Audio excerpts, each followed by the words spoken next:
All right, so we are live. So if you're watching this later, this is a replay of a live. So today I'll be making a personal aromatherapy inhaler for a friend, or as other people may say, an aroma stick, because I'm going to a baby shower this weekend and I really wanted to create something that would help support the emotions of my friend who is having a baby. So I'll be making an aromatherapy inhaler stick. So for those who don't know, people use an aromatherapy inhaler stick to support emotions, because using essential oils aromatically is a really great way to improve emotions and just support your emotional health.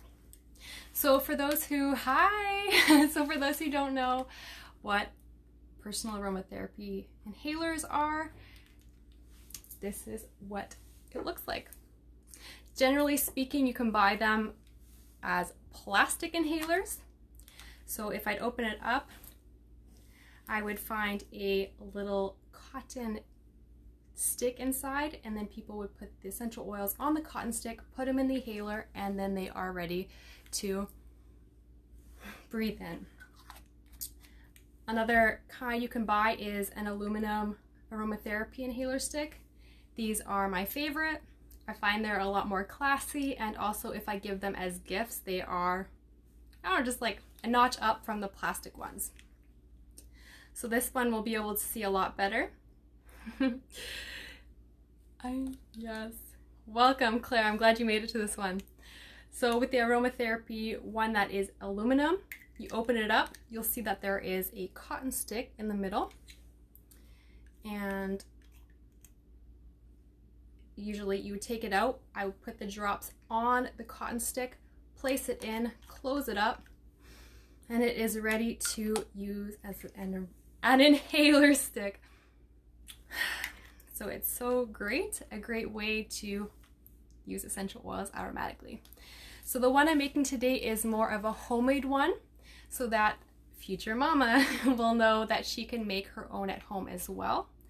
So I am using a 5 ml essential oil bottle, and I already filled it up with Himalayan salt because I didn't want you to have to bear with me as I fill it up. So I put some Himalayan essential oil salt in it. And then usually with aromatherapy inhaler sticks, you'll add usually anywhere between 5 and 15. I've seen people say add 8 drops to 12 drops. I've seen 15 to 20, but 10 to 15 is pretty appropriate for adults. So yeah, I'm really glad you made it, Claire. So where did I get my recipe from? So I'll tell you where I got inspired from the recipe I'll be making today. And I'm inspired by this book. So the complete book of essential oils and aromatherapy by Valerie and Worwood. She has a section for, I guess, ladies, a woman's natural choice, and she has a bunch of blends for the baby blues. So she has 6 blends. So if you have the book, it's on page 240. And I'm going to be doing blend number, where is it? Blend number 2. So I'm going to be using 10 drops bergamot, 2 drops Rose Absolute, but I'm actually going to be using the Rose, a different Rose, and Clary Sage 5 drops. Hello, Maya. So I'm just going to go grab my essential oils and I will be right back.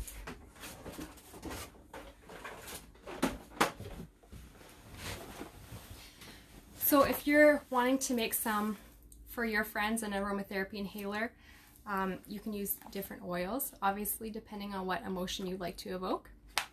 You're not stuck to these recipes here, but there definitely are nice recipes. So like I'd mentioned, the recipe I'm going to be using, it calls for Rose Absolute. However, I'm not going to be using Rosa centifolia, which is Rose Absolute. I'm going to be using Rosa damascena. So this one right here, if you can see it, from Plant Therapy. And according to Women's Health Aromatherapy, a clinical evidence-based guide for nurses, wives, and doulas and therapists by Pam Conrad. She says that during the postpartum phase that rose is good for anxiety. It's been helpful in depression, stress, grief, and baby blues. So I'm really happy to be using rose in my aromatherapy inhaler. And then she also put some precautions in it. So she also says that for this rose, the safety includes to avoid with excessive bleeding or hemorrhaging. So we have to be careful about that. So let's get to the fun part. I'm going to take off my vest from work. So for those tuning in, we're making an aromatherapy inhaler. So a great way to support emotional wellness.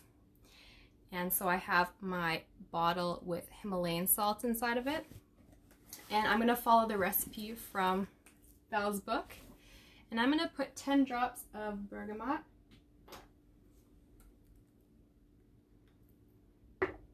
And if anyone here has ever made an aromatherapy inhaler, tell me about it.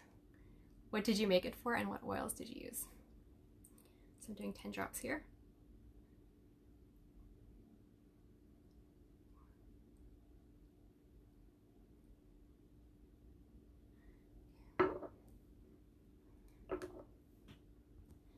So I did 10 drops bergamot. Rose Absolute, it says 2 drops, but I don't know if you noticed, but this is diluted to 10%, this rose. And this is because some essential oils are precious oils, so they're more expensive, they're harder to extract, and you can buy them in sometimes 10% format, 5% format, just to save money. And also it's a more sustainable way of using it because you use less drops. So if I wanted to do 2 drops of rose and this was at a 10%, I would be using 20 drops to get exactly. However, I'm just going to use half of that and use 10 drops, which would be equivalent to just 1 drop, because I just find it's a more sustainable way, and it is a really precious and expensive oil. So we said 10 drops, which is equivalent to 1 drop, but technically it's supposed to be 2. And this one's a little bit slower,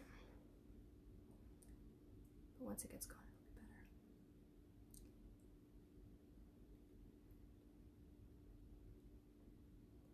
3,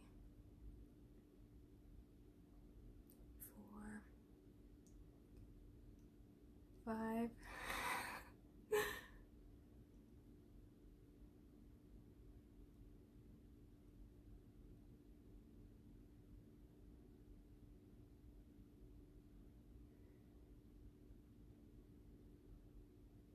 8, 9, 10. So I'm just putting these drops right on the salt that is already in the bottle. And then the last part of it is Clary Sage 5 drops. So I'm going to put 5 drops. So Clary Sage. 1, 2, 3, 4, 5 drops. All right, so I have my inhaler blend, and it is 10 drops bergamot, technically 2 drops rose, and 5 drops Clary Sage. And this is the Banish the Baby Blues recipe on page 240 of this book if you have it. And the recipe was intended for a diffuser or to make a cream or lotion. However, I really wanted to use these oils to help support the emotional health of the future mama. And I will be encouraging her to be using this after her pregnancy, just because I just want to take the more conservative approach on it.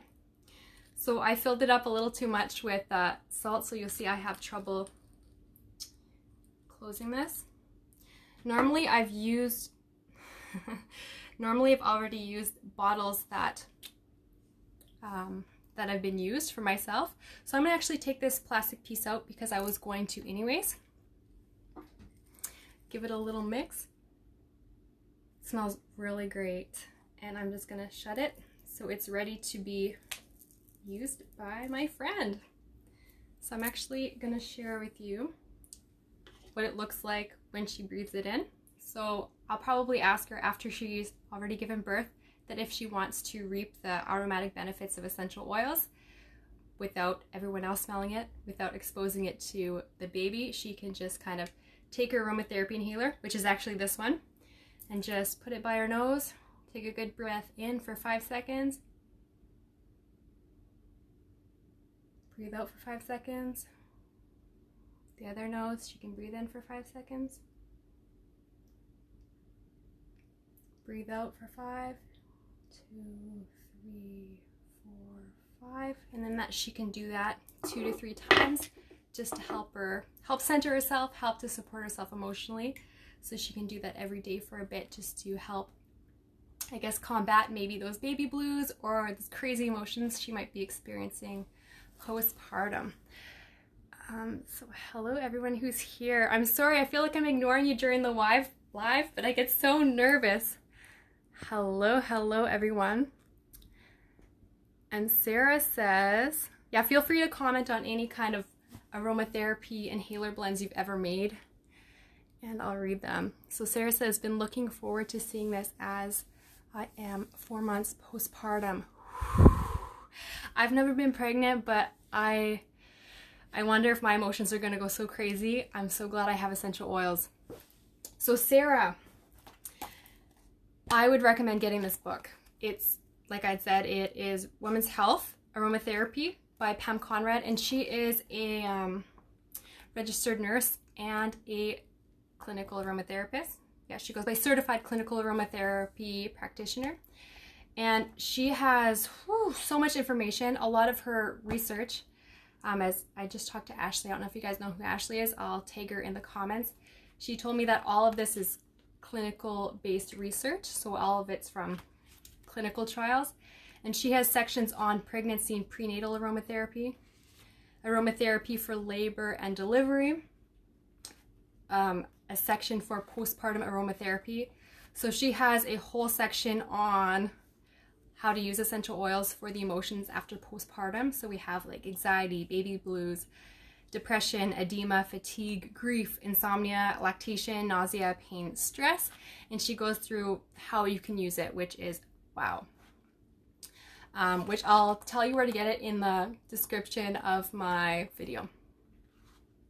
And if you're watching this as a replay on YouTube, which I might put this on YouTube, feel free to look in the description. There will be an affiliate link, and just like I have to say disclaimer, it's no extra cost to you, but I do get a commission if you do click through my affiliate links. Just a quick disclaimer I have to do legally. And then she has a section on menstrual discomforts, section on PMS, so if you have it, you know what it is. A section on menopause as well. So it's really, really great book.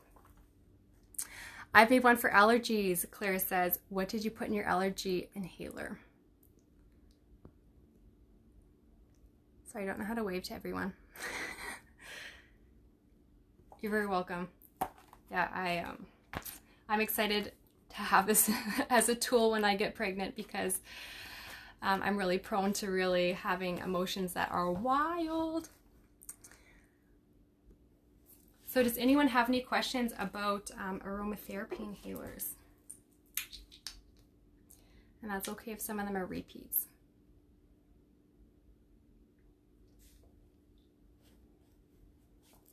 And while I'm waiting to give you guys time to ask your questions, because I know it's hard to watch and ask questions, I'll just kind of say a few things about these two books.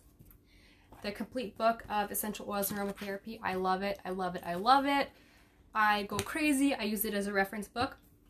However, there's some things that I do take with a grain of salt, because I can see some of it's kind of like old school aromatherapy, I guess, in the sense that there are times where she says things that wouldn't necessarily be considered practice now.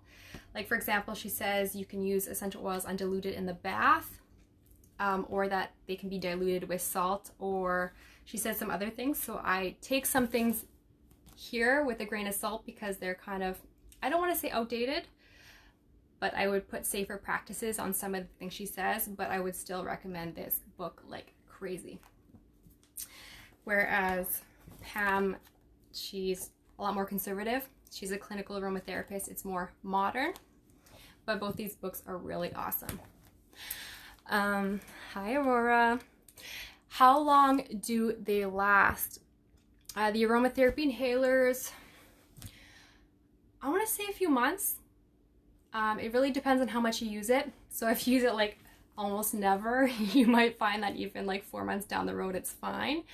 But generally, like, I would say 2-3 months. That's kind of my intuition if I had to guess right now, but a few months is fine.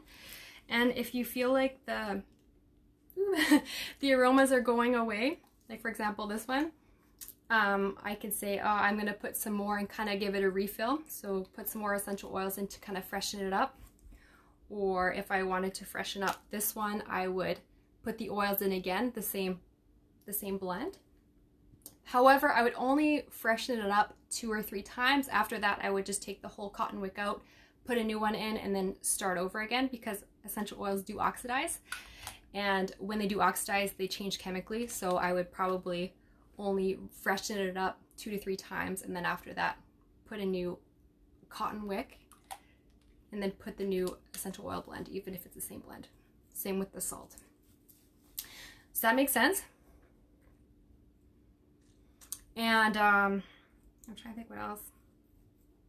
Yeah, a few months, a good few months. Does anyone have any other questions before I hop off?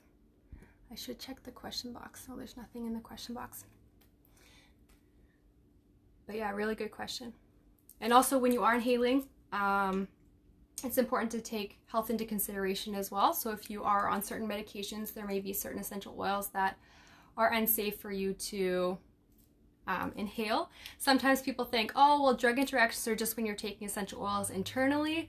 Not necessarily the case, and there are some essential oils that do interact with drugs, medications that do interact with essential oils aromatically. So for example, there's lots of medications that do interact, for example, with blue tansy. So I see a lot of people using blends that do contain blue tansy. For example, when I was with doTERRA, everyone was like, deep blue is amazing, which is true. However, it's important to look at the ingredients of every blend you use if you're on medications and you know they might interact with other ones. You're welcome, Maya. All right, so I think I'm gonna sign off because it looks like we are winding down. I hope I made sense, because I know I get really scatterbrained, but know that you can do that. And if you are making a postpartum blend for someone, these could be the lists of essential oils that are good for that, for different aspects. Could be a good resource for you. So you can make up your own blends by talking to the person that you're going to make the blends for. One thing I regret is not being able to see the person before, seeing what essential oils they like, what they feel more attracted to, where I'm just kind of making a blend from the recipe I saw from the book. But that's what I would do differently. All right, so take care, guys. Thanks for coming. I'm going to try and post this on my IGTV. Bye.